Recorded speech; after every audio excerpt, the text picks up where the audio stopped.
Good morning, Tomorrow by Today. It's on-air fashion and lifestyle expert Sydney Sadik. Thank you guys so much for joining us on this Tuesday morning. We have a very special guest for you guys today, and that is actor Chase Stokes of Outer Banks, you guys. We could not be more excited to have Chase joining us today. We're going to talk all about his career, of course the show, and even more great things that he's working on right now. We are so excited to have him on, and as soon as he joins the room, we are going to connect. Thank you so much for joining. We're going to bring Chase in right now. Conversation started.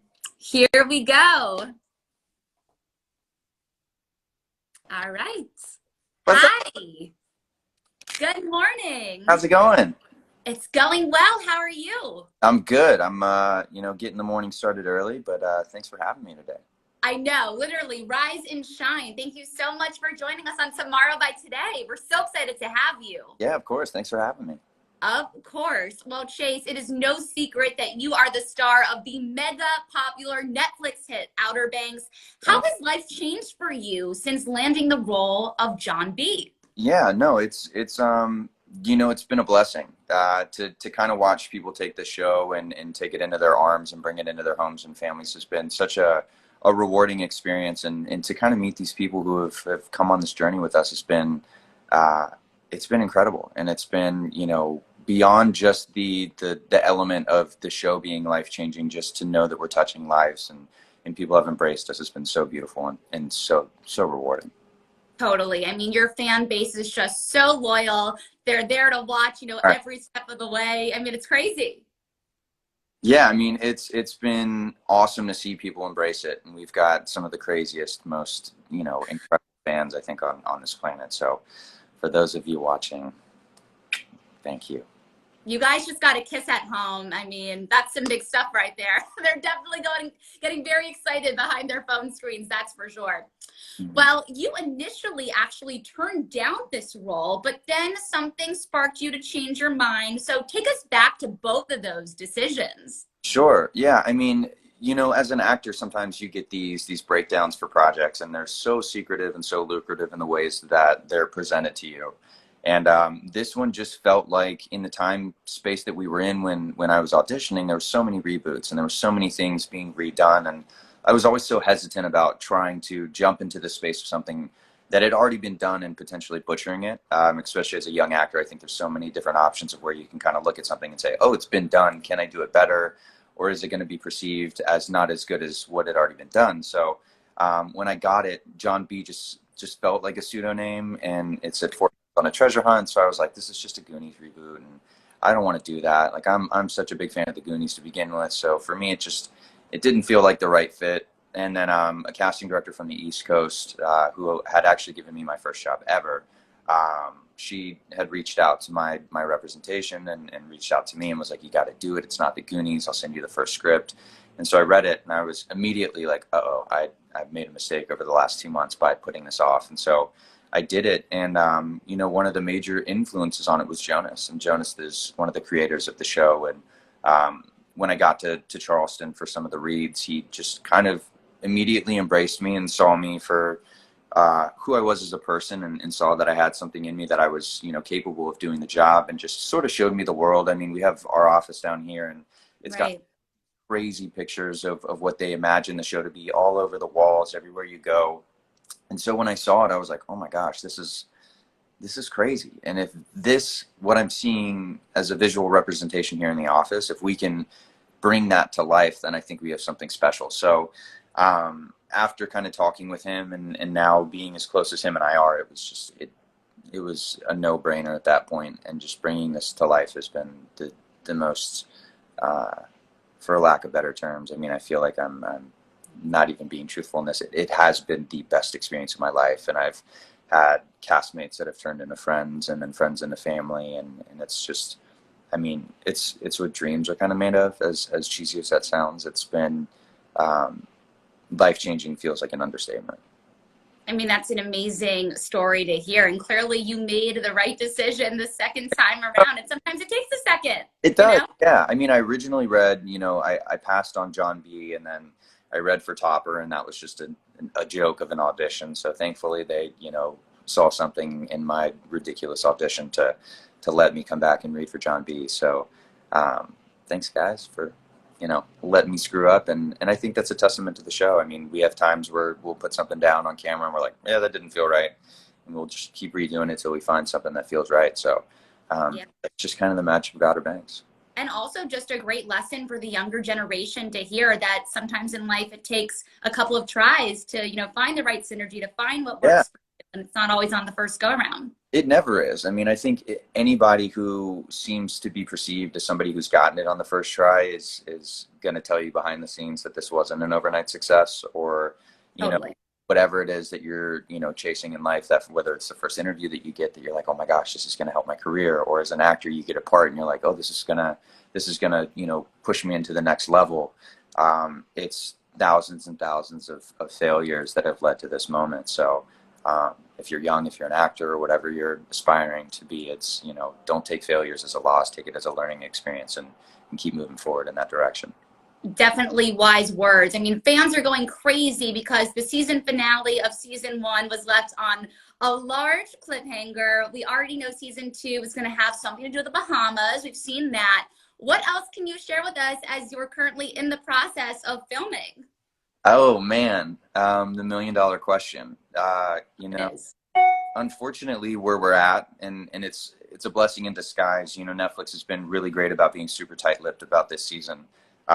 You know, just I think because the story is so much more heightened, and I think the adventure just continues to move forward in this crazy capacity. So as much as I would love to sit here and spoil the entire season, I can't and I won't, because I'm super excited to actually do exactly what we did last year, where it was just a complete mystery, and I love all of the fan theories, and I've dabbled in them. I've seen what people are thinking, and it's exciting to see people kind of come up with these ideas. But you know, once we get a release date, that'll be when, you know, people will find out the future and the fate of the Pogues and the entire world of Outer Banks.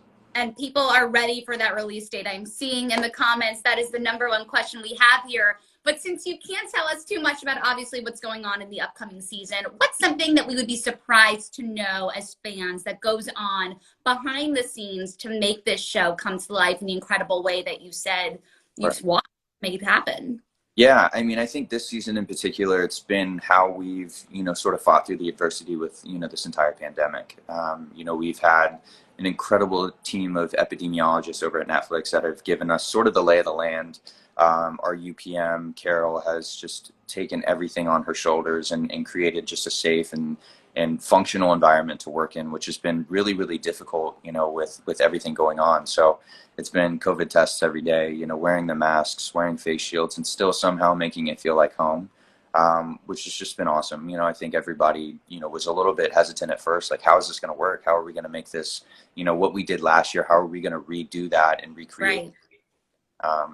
You know, it's just a testament to our team. I mean, you guys see us in front of the camera, but realistically, there's, you know, a village behind us that, you know, we are equally obsessed with and have equally become our family, that makes this show happen. So I've, you know, been through the stresses and the pressures of putting it on, but there's nothing more stressful than seeing, you know, our camera operators with face shields and face masks and 50-pound cameras, you know, lugging, you know, freezing temperatures here in Charleston. So it's really about those people keeping their hearts and their, you know, their energy up and making it an environment that is suitable for us to work. So less about me, I think, in this circumstance, and less about the cast and more so about everybody behind the cameras. Sure. I'm sure it's not easy. Definitely. Well, like you said, some castmates have turned into friends. Others have turned into girlfriends with Madeline. So when did you realize that you had a connection beyond the small screen? Sure. You know, I think it was after we had wrapped, because we were all so hyper focused on the show during, you know, the entire filming process.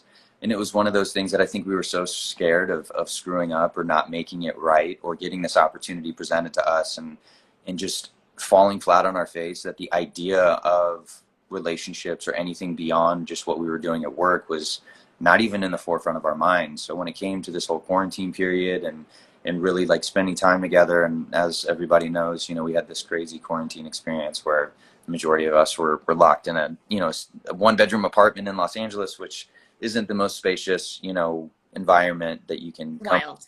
But you know, we just, I think, started to realize through that experience that there was something there, and sparks started to fly. And you know, you sort of have this major life moment, and you've shared it with a person, and you've created something super special. So I think as we were going through that, we were like, is there something here? Like, are we feeling the same way? So yeah, we just sort of allowed it to come freely and not really put anything on it after we had wrapped. So she's just an incredible person, and she's so great to be around, and it's been just an absolute joy to kind of share this experience with somebody that you really love and care about. So It is special. blessed.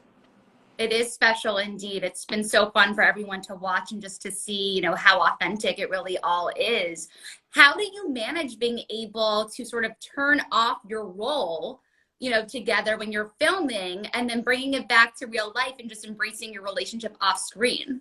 Yeah, I think that's sort of a testament to kind of the question you just asked. Everything was based off of a work relationship prior to a personal relationship. So I was a fan of her work from day one, and I think she's an incredibly talented actress. So starting with that note, and having respect for her as an artist first, and then having the relationship second, we were able to establish both ends of the spectrum first. And I think that was that's made it as healthy as it is, and sort of allowed us to sort of move into these characters while we're working, and then separate it while we're working, and then move forward into our personal relationship when we get done. So we've kind of had this ability to kind of have this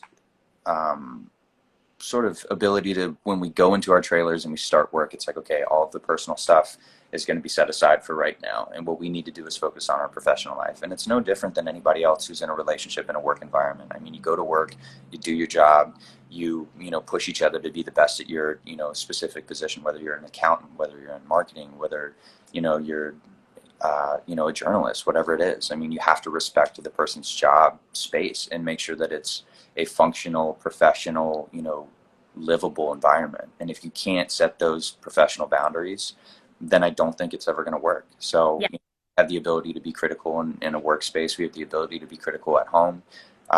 And it's all out of a place of love and wanting each other to be better for one another, and most importantly for ourselves, because we've always believed that if you're not willing to be better for yourself, you can't be better for your partner. So Totally. that's kind of the secret sauce there. Yeah, and you found that balance for sure. What's your advice to those out there who might not have someone? Valentine's Day is obviously around the corner. A lot of people are single with the pandemic and finding it hard to date. What's your words of wisdom to those people? I think be patient. I think love comes when you're not looking for it. And I think if you force it too hard, then, it sort of finds its way of avoiding you. And it's just like anything else. If you search too hard, or if you're too desperate for something, it tends to sort of linger in the opposite direction. So I think just being present with yourself and being the best version of yourself is the best way to kind of go about it. And then it just organically comes. The universe has a weird way of just throwing things in our lap. So I think that's great advice. Like whenever you're sort of distracted by your own life, you're focusing on your career or school, that's when things happen that you least absolutely expected, for sure. mm-hmm. Because you guys are also quarantined together as a cast, what are some of the hobbies and activities that you've picked up in order to sort of stay entertained? Oh man. I think all of us are a little bit musically inclined. So, Maddie, myself, Maddie Bailey, JD, Drew, Austin, we all kind of have dabbled in instruments and all that stuff. So we'll sit around and listen to music. We'll play music. We always go down the deep hole of YouTube and find ridiculous videos and just laugh comically at that. Board games, card games, any way to stay safe really is kind of been our ideal circumstance.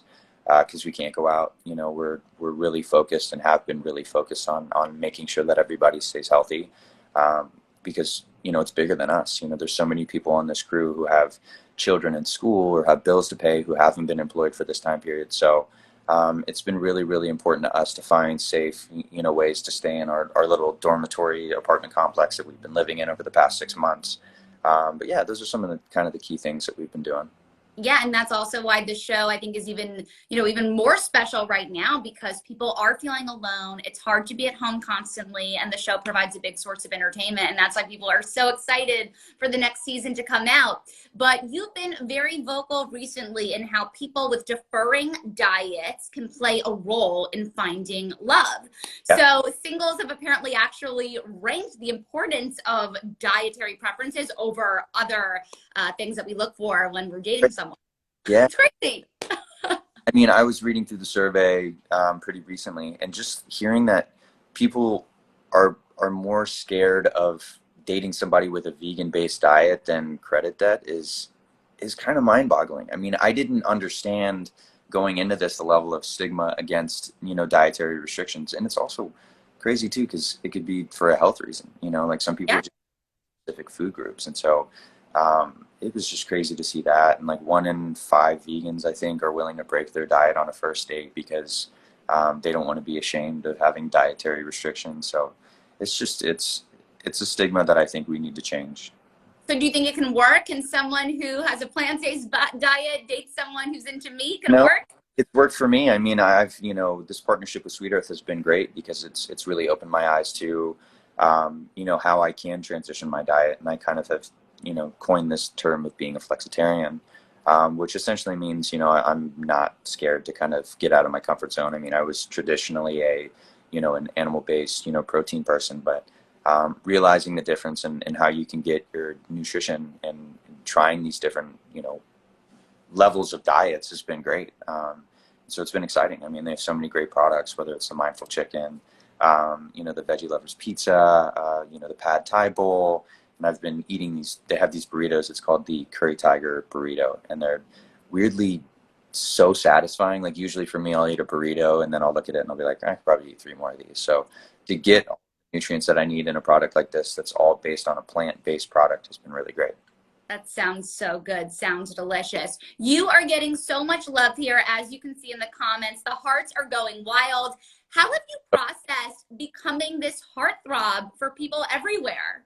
It's I think it really just comes down to I try not to put myself in that category. I just try to do really good work. And I think for me it's about all of these people who are here and everybody that we've connected with since the show has come out, and just embracing the love for the entire show and everybody in this cast, and looking at us and appreciating the job that we've done.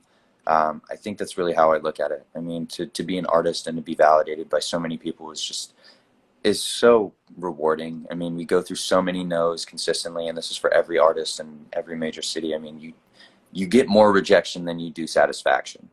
And so, for people to take the show and bring it into their homes and be so loving and so uh, just so sweet has been such a blessing. And it's been consistent. It's not like they were there and then they're like, man, we're going to move on to something else. It's like, these people are just so die hard for the show, and it's so awesome to know that we're giving something that they actually appreciate versus something that just falls into the void and people never see. So I'm just so thankful that they enjoy the show and have taken me into their homes and love John B. I mean, he's a crazy kid and has gone through some crazy circumstances, and to kind of have that in people's lives has been awesome. I love that. So what's the plan this Sunday for Valentine's Day? Have you Ooh. developed a plan But yet? yeah, so I think as you kind of stated earlier, this whole experience has changed my life, quite a bit, and something that I've really learned to value is privacy. And so, for Maddie and I think with Valentine's Day, it's going to be a private time, and it's going to be something that is shared between her and I, and I'm going to keep this one from the world and just let it be something that's shared between her and I. So, that's important to her, it's important to me, and that's important in a healthy relationship. So yeah, I think that's my answer to that one. That's very sweet. I like that. Well, Chase, tomorrow night you are hosting a virtual speed dating Q&A, whole situation going on for those out there. So what can people expect? You want to tune into that? Sure. So I'm actually only going to be there for a little bit of a Q&A and a little bit of a conversation with Miss Damona. So tomorrow night at 6 p.m. Eastern time, we're going to be kind of just talking about what it's like, having a partner who has dietary restrictions. How has that changed the dynamic in a relationship? Has it been difficult? Has it been exciting? What has that sort of been? questions about, you know, career and all of that kind of stuff. But it's just sort of checking in and sort of talking about how this whole pandemic has changed that, and kind of like what we're doing now, but a little bit more in a long form. So it's going to be exciting. Damona's incredible. She's got an awesome podcast. She's an expert in the dating field. So, you know, we're kind of going to be picking brains in that aspect as well. So I'm excited about it. It should be fun. I love it. It's going to be a fun combination with the two of you. Yeah. Pleased. Awesome. Well, Chase, thank you so much for spending a little time with us this morning over on Tomorrow by Today. It was so great to have you, and congrats on everything. We're so excited for season 2. Thank you so much. I appreciate you having me on here. All right. Take care. Good one. Guys. Thank you guys for watching us over on Tomorrow by Today this morning. This conversation will be saved on our feed in case you missed some of it, and we'll be back here later this week with a whole new guest. Make sure to give us a follow, and we'll see you next time. I'm Sydney Sadik. Take care, everybody.